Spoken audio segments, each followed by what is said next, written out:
Gremlins de Joe Dante. Voilà, Gremlins, Ouais. moi je l'ai vu, j'étais un peu, on va dire, jeune, donc j'ai un bon et un mauvais souvenir de Gremlins. Donc t'as été terrorisé quand t'étais jeune en fait. Ah, quand j'étais plus jeune, ouais, je devais avoir 5-6 ans la première fois que je l'ai vu. Ouais, c'est bien choquant, hein, je veux dire, là, c'est, voilà. Mais encore un film qui est pas fait pour les enfants, parce qu'il faut avoir du recul pour regarder ça, parce que c'est quand même une critique un peu de la société américaine, des villes complètement, tranquilles. complètement. Mais, veut dire, à cet âge-là, non, on le prend au premier sens, hein, c'est-à-dire que c'est un film de monstre, un peu marrant, mais, ouais, j'ai des bons et des mauvais souvenirs de ce film. Bon, à côté, je vais dire, comme tu dis, hein, le côté monstrueux un peu des films des années 50-60, tu vois, de cette invasion de bestioles, tu sais, qui viennent d'ailleurs, quoi, quelque part. On sait pas si Gizmo il a vraiment eu de la Terre, c'est ça, il y a pas d'origine en fait. Ah non, il n'y a pas d'origin story. Ouais. Bah, pour rappeler un petit peu, je dirais que l'histoire, c'est qu'il y a le père de Billy qui veut lui faire un beau cadeau pour Noël. Il va dans une boutique et il est intrigué par cette espèce de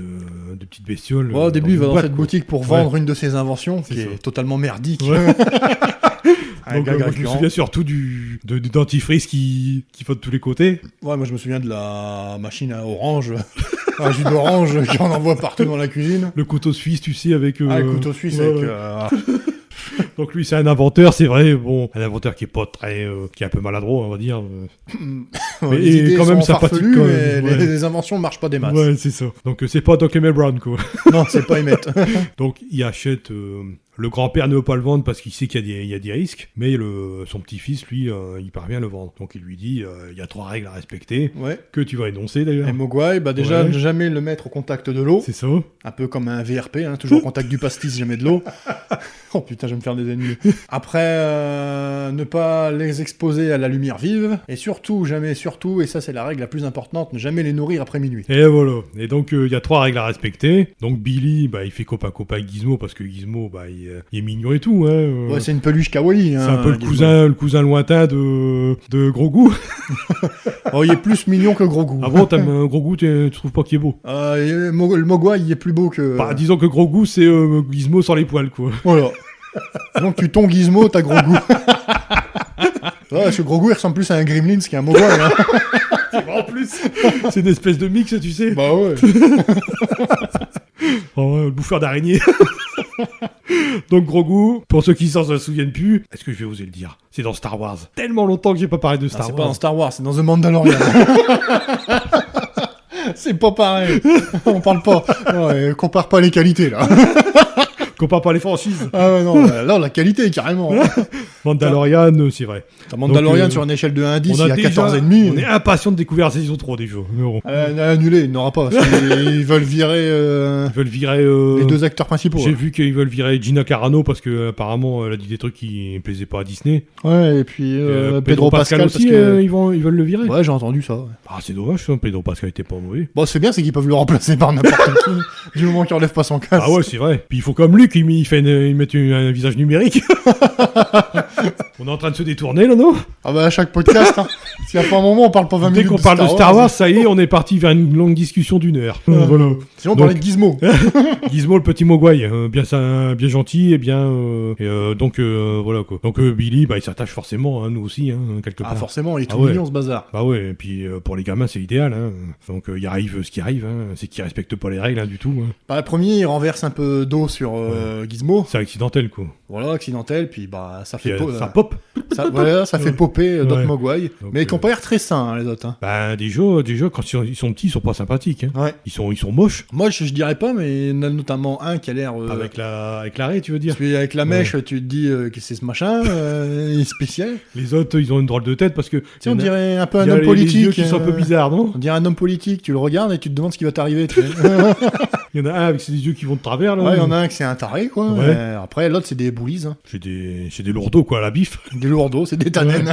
Donc voilà quoi. Et puis c'est des malins, c'est des vicieux hein, parce que Pour, ils font déroger, tout ouais. pour être se métamorphoser. Hein. Ouais, parce que quand ils donnent à manger après minuit, en fait, ils regardent l'heure. Et il était pas minuit, il était, je sais pas, 23h, un truc comme ça. Et en fait, ils ont bouffé les câbles du réveil Ouais, mais là il y a pas un problème de. Pour, Vas-y, je te laisse terminer. pour qu'ils leur donnent à manger après minuit. Je pose le problème de minuit. Ouais, mais dans quel créneau horaire? Bon, ça, c'est c'est un des mèmes les plus connus sur Internet. Comme il est minuit quelque part sur la planète à chaque fois.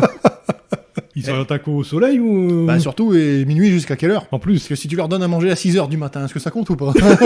Bon, facilité scénaristique, on va dire. Bah oui. C'est Ils ta gueule, vont- c'est les Gremlins. Ta gueule, c'est Gremlins. Il y a une scène assez horrible dans un laboratoire avec le scientifique, là. Ouais. Il se fait mais défoncer, je crois, en plus, là-dedans. Parce que, bon, apparemment... Après, ce qui arrive, c'est que il y a des œufs un peu dégueulasses, plein de gélatine. Bah là. c'est ça, quand ils sont dans un cocon pour Ouais. se transformer, et c'est ça devient des œufs à aliens en fait. Hein. Ouais, Quand carrément. on regarde des aliens. Il n'y a plus que le machin qui va sortir, tu sais, pour Ouais, attraper... ouais. Et puis l'autre, il pique la barre de céréales du scientifique dans sa cage. Ouais, Comme ça, il peut se transformer. aussi. Et puis ça décuple leur force apparemment de se transformer. Mais la lumière, on va revenir tout à l'heure, parce que moi je pense qu'il y a un problème avec la lumière. Donc il se transforme, et évidemment, ce qui fait le chef, on va dire le chef, hein, Ouais, celui qui a la crête. le punk, je vais l'appeler le punk, il va dans une piscine, et puis hop, il se multiplie le mec. Hein. Ouais, il plonge dans l'eau Ouais. et là Ça y est, là c'est les Gremlins qui se multiplient, pas Ouais. les Mogwai.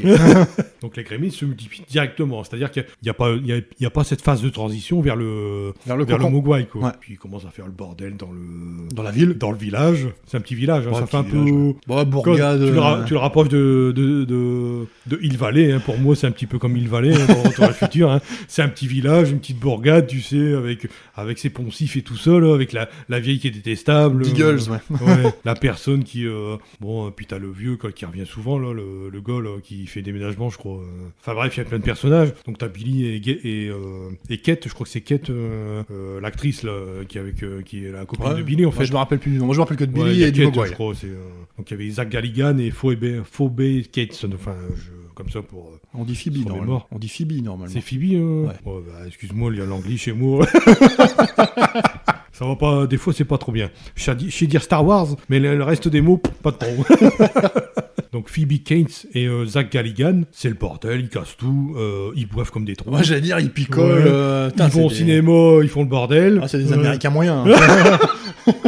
Mais ça reste toujours gentil, il n'y a pas de mort, à part cette personne qui vole dans l'air avec son siège. Tu sais, dans l'escalier, là. Ouais. Puis... Il actionne le truc, hop, la vieille, elle dégage. Ah, c'est quoi. ça, c'est Madame Deagles. Ouais, c'est ça. Donc, attention, elle était infecte, mais bon.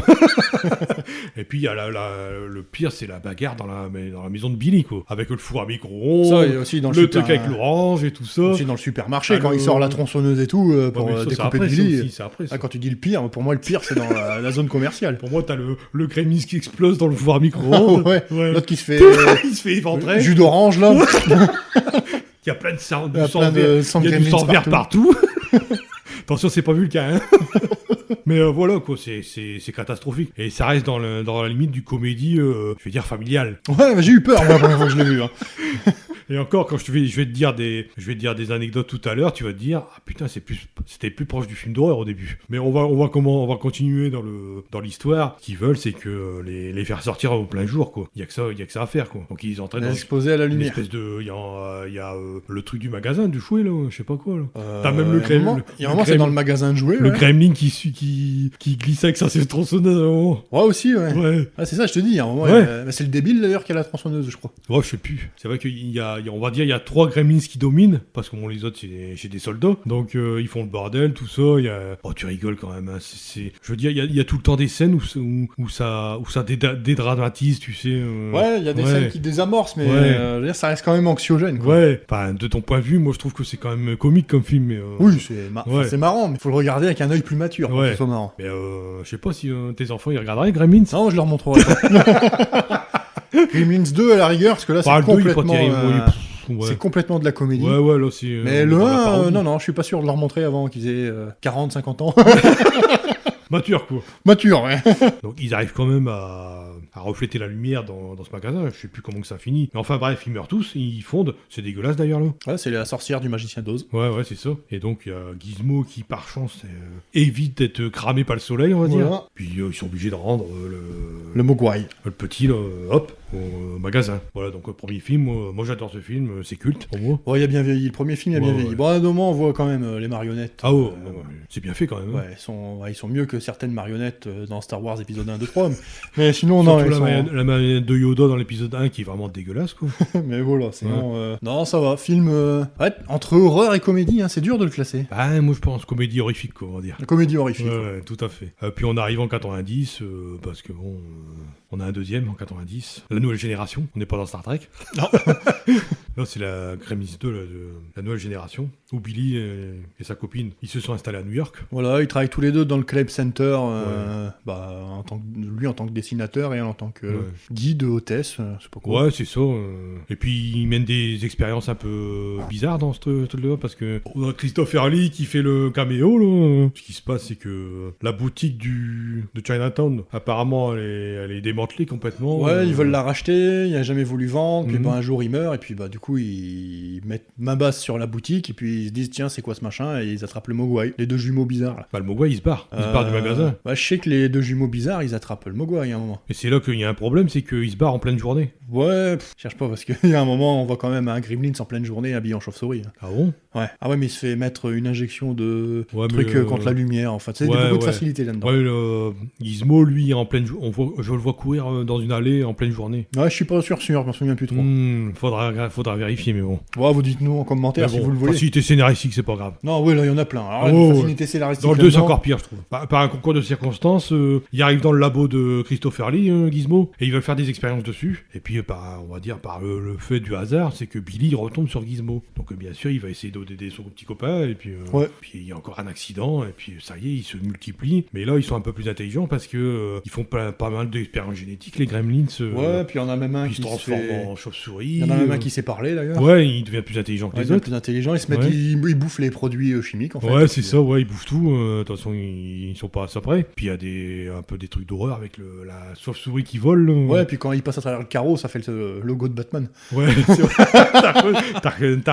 T'as retenu ça, hein? Ah ouais, ça j'ai retenu. Ça m'a Donc il y a plein de références aussi dans ce film. Ah ouais, c'est bourré. Que ce soit Rambo 2 par exemple, avec Stallone. Ça a une référence avec l'acteur qui fait le vampire là. Christopher Lee, tu veux dire? Ouais, parce qu'à un moment il discute avec le Gremlin. Ouais. Puis, voilà, c'est. Il sort les dents, non? Ouais, non, puis c'est. Enfin, je veux dire, les deux ils ont un dialogue et puis. Enfin, c'est plutôt burlesque quoi. Après, il y a une femme Gremlins aussi. Enfin, voilà, tous les trucs comme ça. Ouais, il y a l'espèce de Starlet là, ouais. Ouais, exactement. Ouais, puis t'as la femme, t'as le mec intelligent, t'as l'araignée. Aussi l'araignée, là, elle fait peur celle-là. Ouais, celle-là, elle fait un peu plus peur. Elle fait un peu peur quand même. Parce qu'il y a. Je crois qu'il y a Gizmo qui. T'as le Gremlins électrique aussi. D'ailleurs, c'est grâce aux Gremlins électriques qu'ils se font tous tués. Ouais, c'est ça en fait. Donc ils sont encore plus nombreux que dans le 1, mais ils sont cantonnés dans le bâtiment. Donc ça devient moins intéressant, je trouve, ce film. Ouais, puis c'est carrément une parodie ce film. Ah oui. On te balance de la référence à tout va, quoi. À tout va. C'est autant qu'un Ready Player One. Ouais. C'est pour ça que moi je trouve qu'il est beaucoup moins bon que le premier, quoi. Ouais, beaucoup moins bon. Ouais. Par contre, pour les enfants, c'est plus facile à regarder. Ouais, peut-être, ouais. Quoique l'araignée... l'araignée, elle fait un peu peur. Ouais, quand même. Ta fille, je sais pas si elle... Faudrait que j'essaye. un petit traumatisme pour les enfants. Un petit traumatisme d'enfance. Voilà pour Gremlins. Toi aussi, t'as une préférence pour le premier? Moi, j'ai une préférence pour le premier. Ouais. Le deuxième, pour moi, c'est à regarder un peu comme un pastiche. Voilà. Ouais. C'est pas à regarder au premier degré, tu regardes ça comme... Une espèce de parodie du premier, quoi. Ouais, ça, tu poses ta cervelle à terre et tu regardes ça. Ouais. Voilà, quoi. Je vais passer à la partie un petit peu anecdote. Joe Dante, c'est un réalisateur qui est assez connu. Il a notamment commencé dans le film d'horreur, justement. Il a fait Piranha, je sais pas si tu l'as vu. Piranha. Non, j'ai pas vu celui-là. Hurlement, un film de loup-garou. Ah, pas vu non plus. Bah, tu sais, les films d'horreur, moi... Ouais. À part l'élection de Macron, je l'ai pas regardé beaucoup. Il a fait aussi Small Soldiers, que celui-là, je l'ai vu il y a pas longtemps. Donc, ça, c'est un peu plus un film dans l'esprit Ramblin, hein, avec les jouets qui se révoltent. Voilà, les jouets qui se font la guerre entre eux, quoi. Ouais, c'est ça, ouais. C'était bien sympathique. Rien à voir avec Toy Story. Il a fait aussi L'aventure intérieure, j'ai envie d'en parler vite fait, quoi. Ouais, vite fait, parce qu'il est oubliable, hein, pour moi. Donc, un bon divertissement. Moi, j'aime beaucoup Dennis Quaid, l'acteur principal. Je trouve qu'il y a énormément de charisme, et il y a un côté un peu sympathique. Ouais, puis pour info, L'aventure intérieure, c'est une expérience. Il miniaturise un vaisseau, entre guillemets, pour le mettre dans un corps. Donc, normalement, ça devait être un lapin. Et puis, facilité scénaristique, gouvernement, machin, ça devient chez les Indiens. Il y a une espèce d'histoire de complot dans le Exactement. truc. Bon, à la base, L'aventure intérieure, c'est inspiré d'un film qui s'appelle le Voyage fantastique, qui a été réalisé par Richard Fleischer en 1966. Donc, le concept n'est pas original, on va dire, déjà. Il y a ce côté, je vais dire, un petit peu cartoon, des fois, dans le film, qui fonctionne. Et puis, j'ai dit, on a de bons acteurs. Entre Martin Short et Meg Ryan, moi, Meg Ryan, je l'aime bien, elle est très jolie. Mais c'est un film que, moi, je trouve pas déplaisant, tu vois, dans l'ensemble. Pas exceptionnel, mais pas déplaisant, tu vois. Ça se laisse regarder, mais je veux dire, tu vois, des scènes inoubliables dedans. Non, j'en vois pas. Ah, il y a des scènes comiques que moi j'ai quand même Ouais, retenues, comique, mais pas ouais. inoubliable. Notamment, il y a de très bons effets spéciaux quand il voyage dans le corps du bonhomme, quoi, justement. Tous les décors, tout ce qui fait que l'anatomie intérieure de l'homme. Je trouve que c'est bien retranscrit. Il y a une espèce d'immersion quand on se retrouve là-dedans. On a 2 points de vue différents, mais voilà, quoi. L'aventure intérieure, oui, je voulais en parler vite fait parce que justement, c'était Joe Dante et qu'il faisait partie de la liste d'Amblin, justement. Donc, pour revenir à Joe Dante, au début, c'était les films d'horreur. Et en parlant de films d'horreur, justement, l'histoire à l'origine de Gremlins était beaucoup plus sombre. C'est-à-dire que les Gremlins étaient carnivores. Donc il y a des scènes qui parlent de... Il dit pareil, à un moment, il mangeait le chien de Billy, par exemple. Où il se retrouvait dans un fast-food et il mangeait tous les gens qui étaient là, tu vois. Donc c'était vraiment... film d'horreur. Limite crasseux, quoi. Et il y a même une scène qui avait été écrite où la mère de Billy se faisait décapiter et le Gremlins envoyait la tête au pied de Billy, dans un escalier. D'accord. Bon, ils ont peut-être bien fait de l'adoucir. Hein. Ouais, non, c'était complètement adouci. C'est Spielberg qui voulait pas de cet aspect un peu horreur, quoi, tu vois.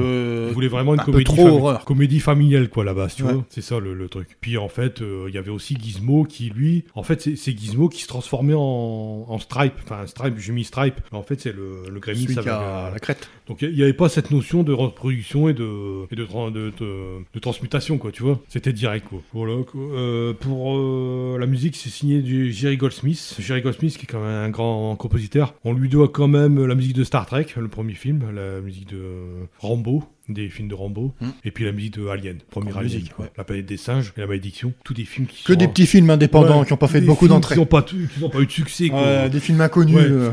Goldsmith, c'est un peu le concurrent un peu direct de John Williams, tu vois. Encore le mec à franchise, pas John Williams. Ouais, le mec à franchise, quoi, tu vois. Et puis, Amblin a prévu cette année, je sais pas si t'en as entendu parler, mais il va y avoir une série animée sur Gizmo. Alors, ça s'appelle Secrets of the Mogwai, et ce serait situé dans les années 20. Et en fait, il mettrait en scène Gizmo et le grand-père, tu sais, dans le 1, mais qui serait un enfant, quoi. Donc il y a une espèce de voyage en Chine, et là pose le problème de la lumière, tu vois. Ouais. Parce que s'ils font que des épisodes de nuit, ça va aller vite, quoi. Je veux dire, ça va pas être super varié, quoi. Ouais, si c'est un dessin animé, il risque d'avoir beaucoup de facilité.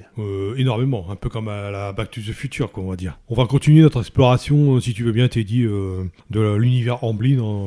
Maintenant, on va pas faire toute la filmographie d'Amblin parce qu'il faudra des heures pour revenir sur chacun des films. Ouais, c'est sûr. On s'est déjà bien étalé sur Retour vers le futur et Gremlins, d'ailleurs. Ouais, faut dire, c'est les plus grosses licences, peut-être avec celles qui vont venir un petit peu après. Mais sinon, là, c'est les 2 plus gros morceaux. Ouais, celles par lesquelles on va finir certainement. Mais je voudrais un petit peu revenir sur des films qui sont un peu plus intimistes, on va dire, notamment les Goonies, donc réalisé par Richard Donner en 1985. Alors Richard Donner, pour rappeler un peu le mec, c'est quand même un grand réalisateur. C'est notamment le réalisateur de Superman, le film, le premier, de 78. Il y a aussi La Malédiction, donc la trilogie de Damien. Toi, je sais pas si tu connais certainement de nom. Non, ça me parle pas trop. Damien La Malédiction, donc une trilogie culte du cinéma d'horreur, on va dire. Ah bah non, du coup non, ça me parle pas.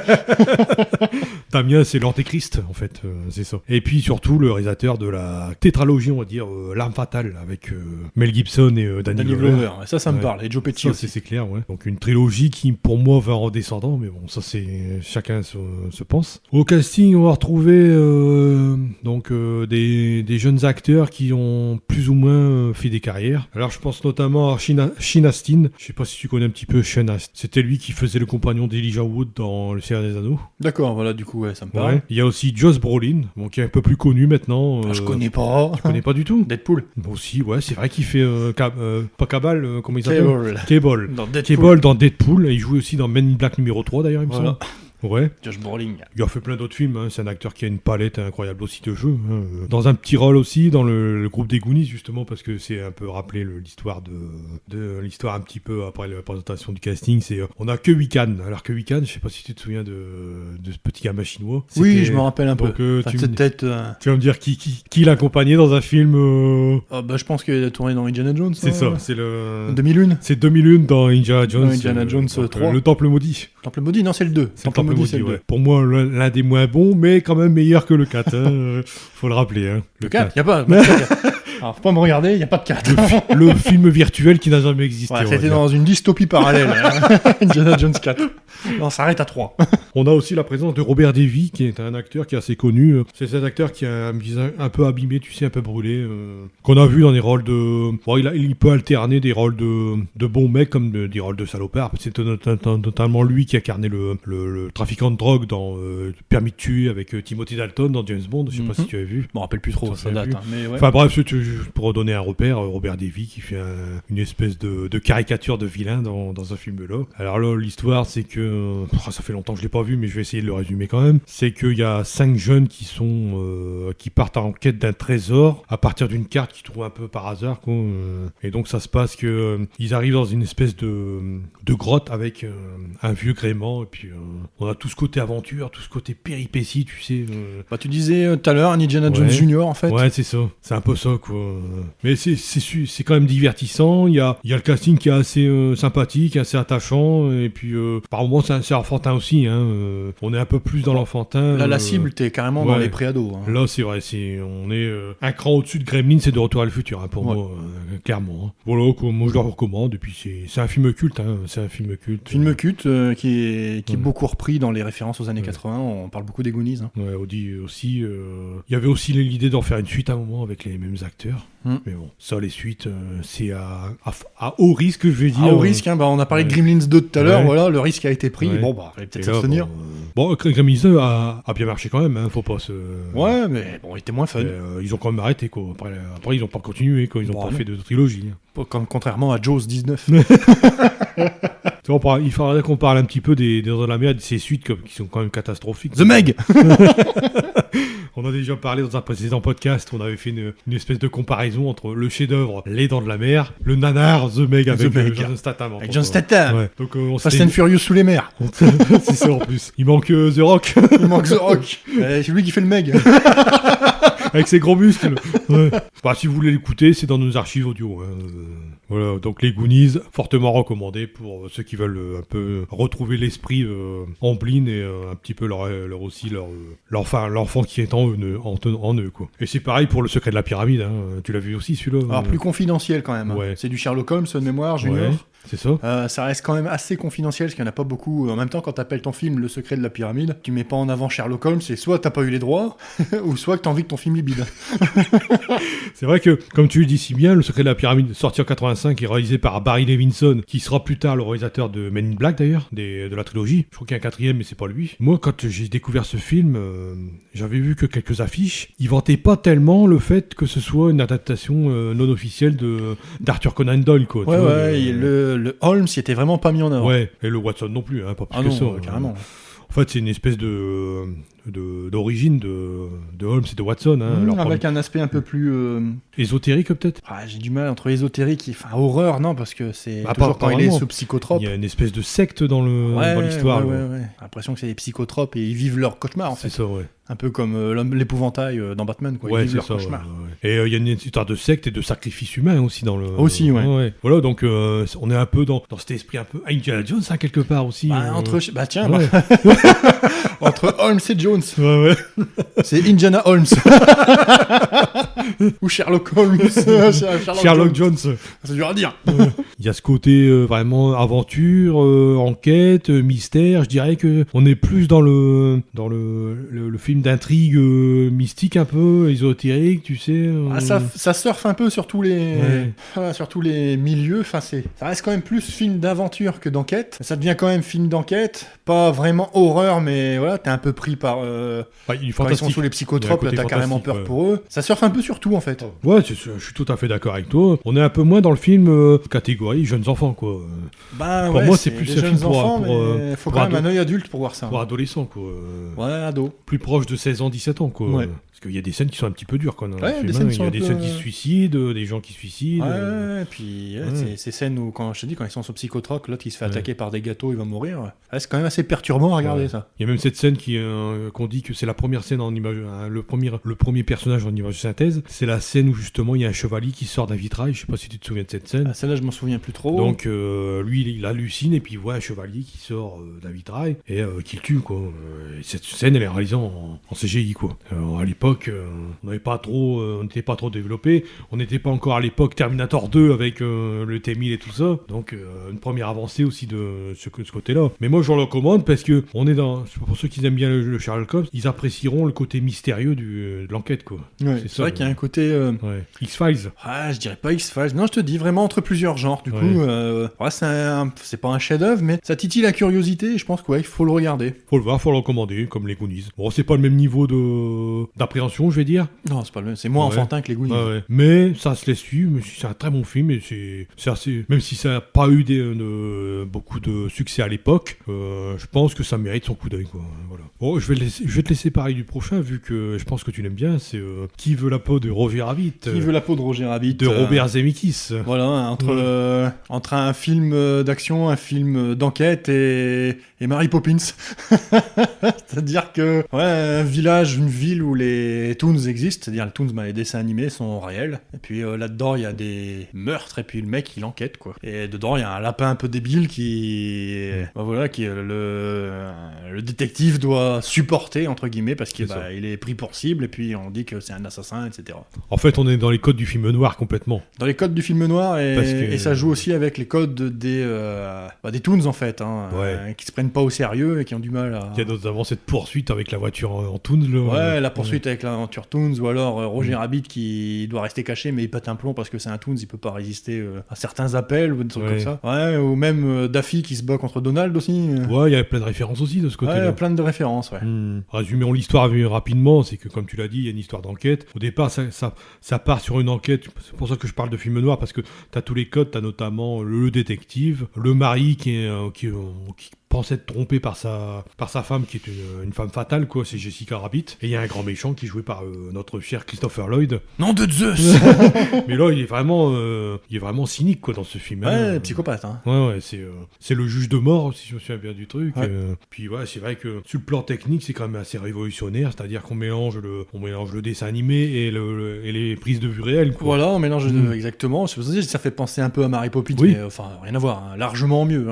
Il y avait aussi Peter et Elliot le dragon. Peter et Elliot, mais il y avait moins d'interaction entre les personnages. Il y a beaucoup d'interaction entre les Toons et les pas Toons, entre les Toons et les humains. Et puis, d'ailleurs, c'est quand même mieux réalisé, moins bien qu'un The Mask, mais mieux quand même qu'un Mary Poppins. The Mask, ça se voit, quoi. The Mask, c'est du numérique. The Mask, c'est numérique, mais ça reste un aspect Toon. Voilà. Là, par contre, c'est vraiment des dessins avec du réel, quoi. C'est-à-dire que il y a cette scène où il essaye de l'étrangler, et puis on voit qu'il est dans l'acteur qui est joué par Bob Hoskins. Il essaye de maîtriser Roger parce qu'il est en furie, je sais pas quoi. Ouais, quand il a bu de l'alcool, Roger, il se contrôle plus quand il boit de l'alcool, il saute partout et tout comme ça. Donc c'est déjà un premier pas vers ce que j'appelle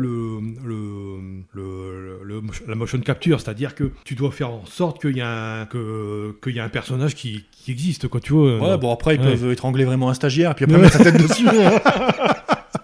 C'est comme le disait fortement Ewan McGregor quand il a tourné l'épisode 2, parce que le film était quand même à 70% numérique. Il dit je vais me battre contre des personnages virtuels, tu sais. Donc il fallait s'imaginer qu'il y avait des mouvements, tout ça.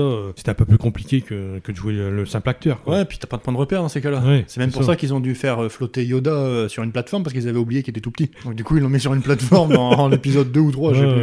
Puis il y a aussi ce personnage de Baby Herman, tu sais, Ah ouais. Ça, c'est la caricature du bébé qui fume et qui jarte comme un, je sais pas, comme un jartier, je crois. Qui jure comme qui jure comme un chartier, un truc dans le genre. Donc il y a une grosse voix, je crois, le même Baby Herman. Ouais. Donc il est tout beau, mais en fait, c'est vraiment la caricature, quoi. Mais ça fonctionne bien, hein. Puis l'enquête est pas si simple que ça. Même si, quand tu vois arriver Christophe là, tu te dis, ah ouais, lui est coupable, c'est obligé. Ah, le twist à la fin, je le voyais pas comme ça. Ouais, on l'a arrivé de loin, quoi. On peut vous spoiler, mais on peut spoiler. Franchement, le twist comme quoi le juge de mort c'est un Toons, c'est lui qui a pété les plombs. Ah oui, c'est vrai aussi, il y a cette histoire. Ça, non, moi je l'ai pas vu arriver. Ouais. D'ailleurs, il y a une espèce de. Il crée une espèce de liquide pour les. Du dissolvant, hein. Ouais, du dissolvant carrément. Du benzène. Ouais. Il met les clous, hop, ils fondent. C'est tout vert, je crois, un truc comme ça. Ouais, il met les Toons dedans et ça les dissout. Enfin bref, Zemeckis, encore une fois, il est excellent, quoi. À la réalisation, tout ça, il fait un sacré boulot. Hein. Un film qui a beaucoup fait parler de lui quand il est sorti, parce qu'apparemment c'était une prouesse, donc. Ouais. Voilà. C'est encore une nouvelle prouesse technique. Hein.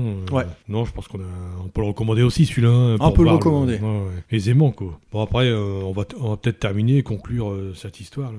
Attention, c'est pas Michel Blanc. Hein. Sur une grosse licence qui a commencé en 1993. Hein. C'est Jurassic Park. Alors tu veux peut-être en parler je sais pas si vous connaissez le plot de Jurassic Park. Si vous connaissez pas, vous avez rien à foutre sur cette chaîne. On rappelle un petit peu que le trio de tête c'est Sam Neill, donc Jeff Goldblum. Jeff Goldblum surtout. La rockstar. Independence Days, la mouche, par exemple, et Laura Dern. Donc voilà, Goldblum qu'on verra dans le 2, et Sam Neill qui sera présent dans le 3 d'ailleurs. Donc Jurassic Park où Spielberg est beaucoup revenu sur ses codes. Par exemple, les raptors que tu vois pas vraiment au début alors que t'en as très peur, tu vois. Parce qu'ils sont dans la cage et ils font tomber le mec et ils le mangent, quoi. Tu vois, t'en as très peur comme dans les Dents de la Mer, hein. C'est-à-dire tu vois pas le monstre, là, tu vois pas vraiment le dinosaure, puis après l'aspect merveilleux qui tourne au dramatique une fois que l'humain a fait sa connerie, quoi, entre guillemets. Ouais, une fois que l'informaticien il a enlevé toutes les protections pour pouvoir se barrer avec les échantillons, quoi. Ouais, il y a toujours un accident qui provoque une catastrophe. En fait. Voilà, exactement. C'est de cause à conséquence. Non, c'est vrai que moi je retiens surtout des scènes. Alors moi j'utilise à la base c'est un roman de Michael Crichton qui est assez connu d'ailleurs comme romancier, que ce soit dans le thriller ou dans le fantastique, le parc Jurassique. Lui il a fait un peu une espèce de thriller un peu horrifique, tu sais, dans son roman. Et là Spielberg il a encore une fois atténué entre guillemets parce qu'il y a quand même des scènes horrifiques dans ce film-là. On est quand même le spectateur il se rend compte quand même de l'évolution esthétique des effets spéciaux dans ce film. C'est quand même incroyable de voir pas des brachiosaures, mais il y a des dinosaures, Triceratops, il y avait des brachiosaures au début. Stégosaures. Ouais, enfin celui qui a un long cou, qui attrape l'herbe là. Ouais, puis il y a un moment qui leur éternue dessus aussi là. Ouais. Après il y avait forcément le T-Rex, hein, le T-Rex. Le T-Rex, Spielberg il le présente vraiment de façon. C'est lui la star. Hein. C'est en pleine nuit, il pleut, t'as la clôture qui est fissurée, tu te demandes vraiment ce qui va arriver, quoi. Ah, puis c'est la star du film pour moi. Ah ouais, complètement. Mais tu vois le niveau d'animation, quoi. C'est incroyable, quoi. Il y a un degré de réalisme dans ce film. Ah bah il y a un degré de réalisme surtout quand les enfants ils paniquent parce qu'ils ont failli crever vraiment sur le plateau. Ah bon? Ils se sont fait, tu sais, quand ils sont sous la vitre de la voiture. Ouais. En fait, les vérins ils se sont emballés, ils ont vraiment failli crever. Écraser le véhicule. Écraser les gosses. Ah bon? Donc du coup ils se sont dit bon celle-là on la garde. Ça fait vachement vrai, on garde. Le réalisme toujours. Les accidents de tournage qui sont gardés pour le film. C'est comme dans Die Hard 1 hein, quand le mec il tombe. Ouais. Tu vois, Alan Rickman. En fait, il a dit on compte jusqu'à 3, ils ont fait 1. Ils l'ont lâché. 1, 2, hop. Et puis là, tu vois sa tête. Ouais, voilà, donc, c'est réaliste, quoi. C'est comme ça où tu te dis ça on garde du coup. Et là c'est pareil, ils ont failli mourir. C'était pareil pour l'exorciste, de toute façon, pour celle qui fait la jeune fille possédée, là, tu sais, Linda Blair, le réalisateur, il a tout fait pour qu'il crée une espèce d'ambiance anxiogène, tu sais, pour que tout le monde se sente vraiment mal à l'aise. Vraiment anxiogène, et pour que ça se ressente sur la pellicule. C'est ça, en fait. Elle a été soumise à une forte pression, cette fille, tellement que, après, bon, il y a une super performance derrière. Mais c'est au terme, quand même, de gros efforts, quoi, tu vois. C'est le réalisateur qui en impose, qui impose un peu sa façon de faire aux acteurs, tu vois. Est-ce que c'est correct? Est-ce que, d'un point de vue déontologique, c'est correct? Ça, c'est discutable, tu vois, il y a des trucs qui sont discutables. Bon, bah, l'aspect horrible, ouais, c'est T-Rex qui mange tout le monde, hein, quasiment. Ouais, les raptors, surtout. Ouais, les raptors aussi, ils sont voraces. Ouais, les raptors, ouais, moi, ils m'ont plus fait flipper les raptors avec leur esprit. Le T-Rex, ouais. Avec leur esprit, tu vois, qu'ils ont vraiment. C'est pas de la force brute, là, c'est du calcul. L'esprit de groupe. Ouais, l'esprit de groupe, l'esprit de meute, et puis qui calculent leur coup, quoi. Et tandis que le raptor, le T-Rex, lui, c'est la force brute, quoi. Ouais, lui, il s'en tape. Ouais, c'est bon, sachant que ça a été prouvé que même à pied, tu le sèmes, un T-Rex, hein, mais bon. Ouais, parce que là, ils ont du mal à le semer avec la bagnole. Ouais, ils disent, était flashé. Il était à 30 km/h ou 50 km/h. Il a été flashé à 100 km/h. Et puis que là, il est en voiture, ils n'arrivent pas à le semer, alors que ça a été prouvé que 6-7 km/h maximum, et il pouvait pas courir longtemps. Il était beaucoup trop lourd pour aller vite. Beaucoup trop lourd pour aller vite. Puis surtout qu'il est monté sur 2 petites pattes, donc il peut pas, en vélocité, je pense pas que. Par contre, le Raptor, il doit être plus rapide. Raptor, il était rapide, apparemment. Bah, apparemment, il était plus petit que ça aussi, mais enfin, si on n'a pas fini avec Jurassic Park, parce que c'est l'image qu'on se faisait des dinosaures à l'époque. Hein. L'espèce d'incohérence vis-à-vis des trucs, des hypothèses scientifiques, peut-être. Bah oui, mais c'est normal. Je veux dire, en 93, tu t'imagines les dinosaures, tu mettais pas de plume dessus. Maintenant, tu mets un plume sur les dinosaures. Ouais, c'est ça. C'est vrai que c'est des descendants des volailles, en fait. Enfin, les volailles, c'est maintenant, Maintenant, les dinosaures, elles pondent des œufs dans mon jardin, les dinosaures maintenant. C'est vrai que moi j'ai toujours cru que, bon ça se peut, hein, que les crocodiles, les sauriens en général, tu sais tout ce qui est saurien et reptiles, c'était tous les descendants des dinosaures. Bah, c'est ce qu'on Mais croyait en fait, jusqu'à non. encore à l'époque, et en fait non, En fait c'est la volaille, c'est tout ce qui est poulet. Tout ce qui est poulet, volaille, quand même incroyable quoi. maréchaussée, tous les trucs comme ça. Donc des animaux qui sont inoffensifs finalement, tu vois. Enfin, s'ils font 10 mètres d'eau, par exemple, j'aimerais pas avoir une autruche en face de moi qui m'en veut un petit peu. Non, quoi. c'est vrai que l'autruche, bon, ça pas très agréable, mais c'est pour dire que bon, ils ont quand même accentué le côté horrifique, hein, ça c'est clair. Hein. Ah ouais. Puis ça marche. Hein. Mais est-ce que de ton point de vue, tu montrerais ça à tes enfants par exemple? Non, Genre, encore un peu tôt. Ouais, ma dernière, 12 ans, si, je lui montre ça sans problème.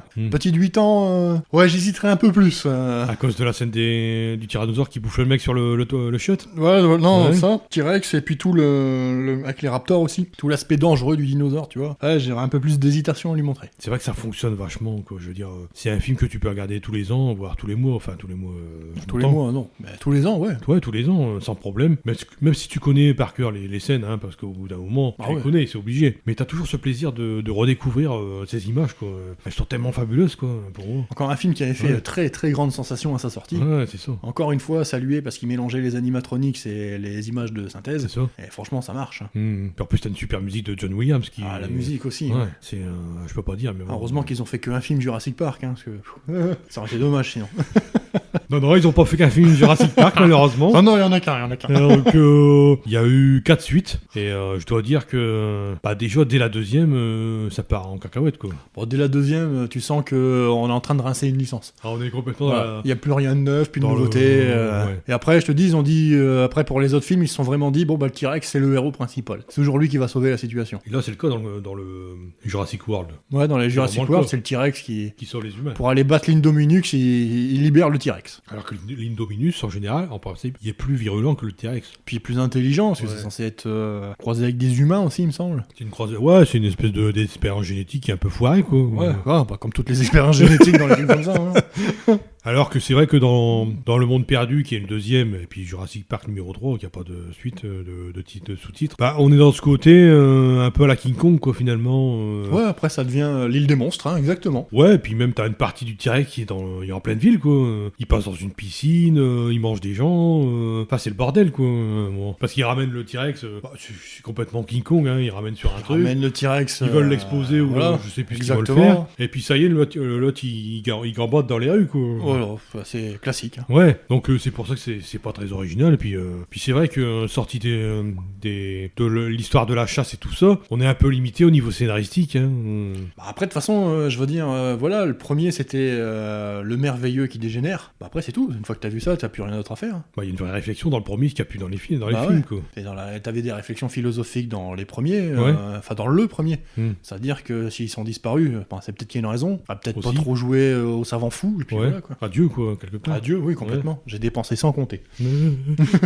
Ouais, ça c'est Richard Attenborough. Puis après, il y a la théorie du chaos avec Jeff Goldblum. Avec Jeff justement, Goldblum, ouais. Après, ils sont partis avec Jurassic World et le numéro 5, là. Pour moi, dans des scénarios de série B, série Z, on va vendre le dinosaure, on va en fabriquer, on va en faire les une modifier, arme, on va faire ouais. une arme. Bientôt, ils vont s'équiper. Tu sais, il y avait un dessin animé avec des dinosaures ils avaient des armes. Je Ouais, sais pas si même tu un te dessin souviens de animé ça. qui s'appelait Cadillac et Dinosaure. Et après, ouais, avec des armes, ouais, ça se peut. Hein. Je me rappelle plus, mais. Mais si, c'est une vieille série, mais je ne me souviens plus du nom, mais elle a pas duré longtemps non plus. On se demande Mais, pourquoi. Ils vont faire un 6ème, là. Mais est-ce qu'on va encore partir dans le truc de série B, Z, tu sais, avec ils vont monter des mitraillettes et tout, tu sais. Ça va faire un peu comme c'est dans les batailles de Star Wars où ils mettent des armes sur des bestioles, tu sais, Ouais. pour en faire des chars, quoi, des espèces de. Bah, je parle pas des AT-AT, hein, je des parle armes biomécaniques. Ouais, comme par exemple les Gungans dans l'épisode 1. Ouais, Ils ou mettent alors des trucs, les baleines avec les Chitori. hein, Ouais, voilà. ouais, c'est ça, ouais. Dans Par exemple, Avengers, ouais. hein, pour la référence. Ouais, le Léviathan, ouais. Ouais. Mais il y a l'opportunisme de faire du free, de la licence, mais Puis, c'est mauvais, quoi. il n'y a plus de magie en plus. C'est Non, ça. il n'y a plus rien, tous les Celui de disparus. 93, franchement, t'en prenais plein les yeux au début, quoi. T'étais waouh. Totalement. Tu dis, ouais, t'imagines s'il y a vraiment des gros dinosaures, ça serait super à voir. Puis après, quand tu vois mettre les carnivores en route, ouais, c'est peut-être pas une meilleure idée. Non, c'est clair. Puis aussi que la vie trouve son chemin, c'est-à-dire qu'ils mettent que des femelles, mais ils arrivent à se reproduire quand même. Tu vois, c'est ça. C'est que tu peux pas contrôler la nature. Non, c'est vrai. S'ils sont éteints, c'est qu'il y a une raison, et cherche pas à les contrôler, c'est toi qui vas en partir. Ah, c'est vrai que c'est incroyable. Puis il y a même cette scène où il y a le Tricératops, je crois que c'est le Triceratops qui est malade. Là, Ouais, où elle met ses mains dans le cambouis. dans la bouche de Triceratops. Dans le cambouis, quoi, ouais. Et en fait, tu comprends plus tard que ce qu'elle a comme symptôme, c'est des chaleurs de dinosaures. D'accord. Enfin, c'est ce que tu arrives à comprendre. Mais c'est quand même incroyable, je veux dire, visuellement, moi je suis toujours épaté de revoir cette scène. Moi, je te disais l'histoire du dinosaure qui attrape l'arbre là, en hauteur, là, qui se lève pour attraper le... Ouais. Tu vois, il y a vraiment... Diplodocus, c'est ça? Ouais, le Diplodocus. Il y a vraiment cette échelle, on est à l'échelle humaine, et tu vois que ces bestioles qu'ils ont vécu il y a des milliards d'années, on va dire, on était vraiment rien à côté, quoi, tu vois. On était vraiment des marionnettes, quoi, des insectes. Hein. Des figurines, quoi, tu vois, des figurines de Hasbro, quoi. Je pense que c'est le côté vraiment fastidieux du truc, tu sais, ça a toujours été fascinant, le fait de voir... fastueux, tu veux dire? Ouais, fastueux, ou il y a le côté un peu... je sais pas, je t'arrive pas à trouver le mot, je dirais épique, quelque part, dans ce film. Il y a de la grandeur à côté de toi. Voilà, il y a de la grandeur. Et finalement, ils sont tous plus grands que toi, et finalement, l'être humain n'est rien, quoi, à côté d'eux, quoi. Ouais, exactement, c'est-à-dire que, comme tu disais, le rapport d'échelle, c'est que face à des titans comme ça, t'es pas grand-chose. C'est sûr, c'est clair. C'est un peu comme l'espace, quand tu vois le vide de l'espace, tu te dis, oh, mais on est vraiment... Ouais, moi, face à du vide comme ça, il y a que le vide de nos dirigeants que j'arrive à comparer. Le vide des cerveaux, tu veux dire. Ah ouais, oh là là. Donc toi non plus, t'as pas aimé les suites, d'après ce que je... Non, les suites, le 2, mais c'est un divertissement, c'est pas un grand film. Alors le 3, le 4, le 5, enfin, tous les trucs comme ça, non. Non, c'est fini. Je trouve pas l'intérêt. Tu les as regardés quand même, le 4 et le 5? Non, je suis arrêté à Jurassic World le premier. Parce avec Chris Pratt, là. Ouais, après, j'en ai eu marre. Ouais, d'autant plus que le personnage, il fonctionne pas du tout non plus là-dedans. Non, le seul qui marche bien, c'est Omar Sy, donc... Ouais, donc pour le côté Amblin, je veux dire une petite conclusion vite fait. Hein, je dirais que il y a quand même J.J. Abrams qui a retrouvé un peu qui a voulu rendre hommage à l'esprit Amblin à travers le film Super 8. Tu as vu aussi? Oui, Super 8. Ouais. Où il était question de 4 jeunes qui se filment avec la caméra du père qu'ils ont emprunté. Ouais. Puis ça dégénère, quoi. Ouais. Ils filment un train et ça dégénère. Ouais, donc le train s'en va, puis en plus il a refermé une présence extraterrestre, quoi. Ouais. Et il y a cette espèce d'osmose entre le jeune garçon et l'extraterrestre, à un moment, il me semble, avant qu'ils repartent, quoi. Ouais, parce qu'ils arrivent à comprendre l'extraterrestre, qu'en fait, tout ce qu'ils voulaient, c'était se nourrir, et puis on lui a pas laissé le choix que de bouffer des humains, donc ils sont un peu cons à l'état. Hein. Ils donnent des humains à manger. Mais c'est le OT, mais un peu plus horrifique pour moi. Ouais. Sympa, quand même assez sympathique à regarder, je trouve. Ouais, Super 8, ça c'est pas un grand film, mais ça se laisse regarder. Voilà, on a fini sur donc on va dire un peu les épopées Amblin. Bon, la plupart, ou même tous, sont pas trop mal vieillis. Vous pouvez les regarder, et puis vous faire votre propre avis là-dessus, sachant que ça se trouve assez facilement, même en occasion, même en VOD. Voilà, c'est pas des films qui vont vous revenir très cher à regarder. Ah non, c'est sûr. Il y a aucune difficulté à les trouver. Hein, aucune difficulté à les trouver. Dans le marché de l'occasion, de toute façon, ils arrivent à passer à la télé, peut-être même certains moments. Ils sont disponibles en Blu-ray, même. Ils sont disponibles en Blu-ray. Certains même en version 4K. Je sais que la trilogie Retour vers le futur est sortie en 4K il y a pas très longtemps. Voilà, pour ceux qui ont un compte Netflix, la trilogie Retour vers le futur, les Goonies ou Jurassic Park, vous pouvez les voir sans aucun problème là-dessus. Et je vous conseille parce que franchement, c'est des œuvres cinématographiques pour la plupart, voire même pour toutes, qui ont vraiment pas trop mal vieilli. Avec une bonne patte Amblin comme on aime, parce que il y a toujours une patte Amblin, et puis ça se laisse regarder, je veux dire, très facilement, et vous pouvez y aller les yeux fermés. C'était pour revenir sur l'esprit Amblin, c'est que c'était un divertissement qui était intelligent et qui prenait pas les enfants pour des imbéciles. Ce qu'on a pu vraiment maintenant pour les films d'adolescents, tu vois. Voilà, il n'y avait pas de trucs prémâchés, c'est-à-dire qu'on pouvait suivre le film et avoir des rebondissements pour lesquels on s'y attendait pas, notamment dans Roger Rabbit par exemple, ou même dans les autres, Retour vers le futur, etc. Voilà, on a des rebondissements, ça reste familial, et puis voilà, l'horreur est quand même atténuée, comme tu disais, par la patte des réalisateurs qui voulaient pas faire de l'horreur pure, et du coup, ça peut se laisser regarder, mais quand même avec des ados avertis quand même.